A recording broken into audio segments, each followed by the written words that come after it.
નમસ્કાર. પૂજાની થાળીમાં જ એક એવી વસ્તુ છુપાયેલી છે જે ખેતીમાં સમજો ને કે ક્રાંતિ લાવી શકે છે. નવાઈ લાગીને? આજે આપણે બસ એવા જ એક સરળ પણ એકદમ ચમત્કારિક ઉપાય વિશે વાત કરવાના છીએ. તો ચાલો આ રસપ્રદ વાત શરૂ કરીએ. જુઓ, ખેતીમાં પેલી મોંઘી રાસાયણિક દવાઓ એનો છંટકાવ કરીને કંટાળો આવે છે, બરાબર ને? તો ચાલો આજે એક એવા વિકલ્પની વાત કરીએ જે ખિસ્સાને પણ ભારે ના પડે અને પર્યાવરણ માટે પણ સારો હોય. અને આ વિકલ્પનો જવાબ બીજે ક્યાંય નહીં પણ આપણા પોતાના ઘરમાં, પૂજા ઘરમાં છુપાયેલો છે. હા, જરા નવાઈ લાગે એવી વાત છે, પણ સાંભળજો, આ વાત એકદમ સાચી છે. પહેલાં તો આ સમસ્યાને જરા બરાબર સમજી લઈએ. જુઓ, ખેતીમાં જીવાતોનો ત્રાસ એ કોઈ નવી વાત નથી. આપણે બધા જાણીએ છીએ કે કેટલી મોટી માથાકૂટ છે. અને ઉપરથી પેલી કેમિકલવાળી દવાઓ, એ આપણી જમીન અને આપણા સ્વાસ્થ્ય બંને માટે કેટલી ખતરનાક છે એ પણ હવે તો બધાને ખબર છે. તો પછી આ મોટી સમસ્યાનો હીરો કોણ? એ છે કપૂર. હા, તમે બરાબર સાંભળ્યું. પેલું જ કપૂર જેનો આપણે પૂજામાં ઉપયોગ કરીએ છીએ. હજુ વિશ્વાસ નથી આવતો, બરાબર ને? પણ સાચું કહું તો આ કપૂર પાકનો પાક્કો દોસ્ત બની શકે છે. પણ સવાલ તો એ જ છે કે ભાઈ, પૂજામાં વપરાતું કપૂર ખેતરમાં એવું તે શું કામનું? ચાલો આજે એના 4 એવા મુખ્ય ફાયદા જોઈએ જેનાથી ખબર પડશે કે આ કેમ એક જોરદાર વિકલ્પ છે. તો આ 4 મુખ્ય ફાયદા કયા છે? 1. એ કુદરતી કીટનાશક છે. 2. એ ફૂગને રોકે છે. 3. પરાગનયનમાં મદદ કરે છે. અને 4. વાતાવરણને શુદ્ધ કરે છે. ચાલો હવે આ દરેકને જરા વિગતવાર સમજીએ. ઓકે, તો સૌથી પહેલો અને સૌથી મોટો ફાયદો, કપૂરની જે તીવ્ર સુગંધ હોય છે ને, એ સમજો કે પાકની આસપાસ એક અદૃશ્ય દિવાલ બનાવી દે છે. આ સુગંધને કારણે સફેદ માખી, થ્રિપ્સ, ઈયળો આ બધા જીવાતો પાકથી દૂર જ રહે છે. જાણે એમને કહેતી હોય કે આ બાજુ આવતા નહીં.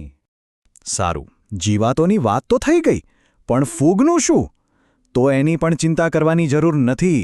કપૂર ફૂગનો પણ પાક્કો દુશ્મન છે. એ પાક પર જાતની જે નુકસાનકારક ફૂગ થાય ને, એને વધતી જ અટકાવે છે. એટલે છોડ એકદમ તંદુરસ્ત રહે. હવે આ વાત જરા ધ્યાનથી સાંભળજો. આ બહુ મજાની વાત છે. કપૂર છે ને, એકદમ હોશિયાર છે. એ નુકસાનકારક જીવાતોને તો ભગાડી દે છે, પણ આપણા મિત્રો એટલે કે મધમાખી જેવા ફાયદાકારક જંતુઓ એમને બિલકુલ નુકસાન નથી કરતું. મતલબ કે દુશ્મનોની ખેર નથી અને દોસ્તોને કોઈ તકલીફ નથી. અને હવે ચોથો, છેલ્લો પણ એટલો જરૂરી ફાયદો.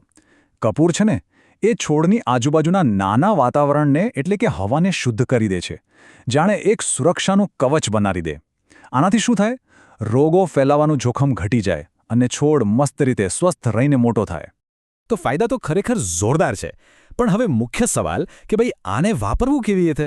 બરાબર, તો ચાલો હવે આપણે કપૂરનો ખેતરમાં ઉપયોગ કરવાની કેટલીક એકદમ પ્રેક્ટિકલ રીતો જોઈએ. સૌથી સામાન્ય અને સહેલી રીત છે છંટકાવ કરવાની. ધારો કે આપણી પાસે 15 લીટરનો પંપ છે, તો એના માટે લગભગ 20 થી 30 ગ્રામ જેટલો કપૂરનો ભૂકો લેવાનો. પણ અહીંયા એક ખાસ વાત યાદ રાખજો. કપૂર સીધું પાણીમાં ઓગળશે નહીં. એટલે એને પહેલાં શું કરવાનું?